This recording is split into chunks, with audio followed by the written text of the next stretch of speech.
The script. Let's fade teams that were good last year that you think may struggle to get back to the postseason this coming season. Let's go back to the AFC. Again, these are the playoff teams. Give me a team or two that is not likely to make the playoffs and go back-to-back.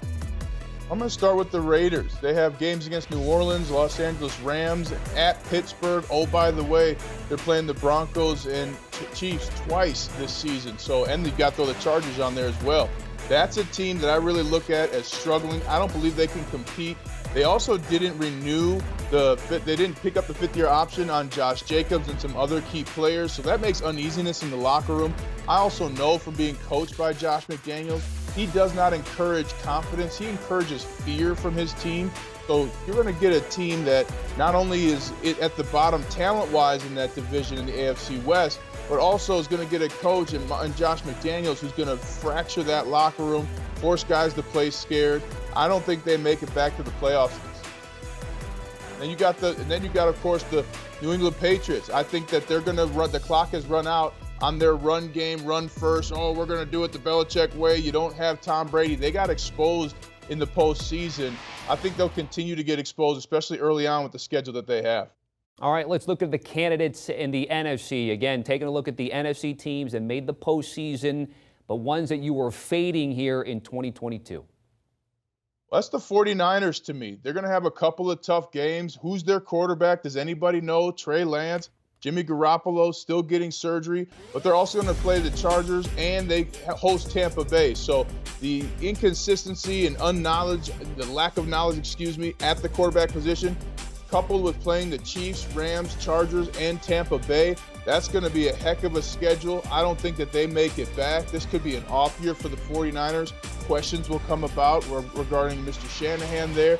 And also, too, you're going to have a tough time if you're the Cowboys. I don't think the Cowboys, when have Cowboys fans actually been able to celebrate something victorious and awesome?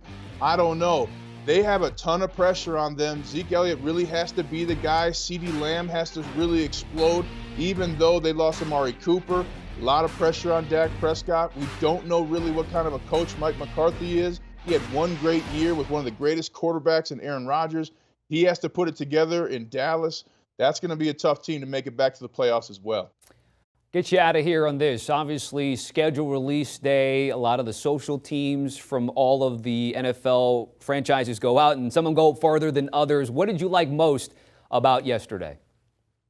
Well, the Panthers had a fun one in terms of the technology, but did you see the big fella, Tristan Wirfs for the Buccaneers? It was an awesome video. He was doing Falcon calls. He gave you a blue steel. He's petting a panther. That's awesome. Have you ever pet a panther, Tommy? I bet it's sweet. But it's a cool little video, and it's also fun, Tommy. You get these really big guys, tough guys in the NFL, tattoos all over, and then they start giving you the blue steel looks and things like that. So I love the video that Tampa Bay did. It was hilarious. Tristan Wirfs is a character. Major League Baseball, take note. The NFL's making linemen funny. You can't even teach us who Mike Trout is? Come on. Tell Major League Baseball to wake up. I love that. We have Will Middlebrooks coming up after this. By the way, I love that during that montage, the Cleveland Brown ones, he goes, "We're in Cleveland." That was Tristan Wirfs there at the end, out of everything else that he did.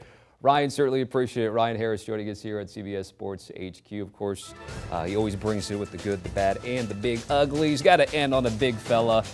Pick Six Podcast host Will Brinson and the Super Friends reacting to the NFL schedule release, analyzing Week 1, of course, Thanksgiving, Christmas, and all the prime. Do you want a sports network that delivers everything that matters about the game? The highlights, the picks, the instant analysis, no yelling, no fake debates, no politics.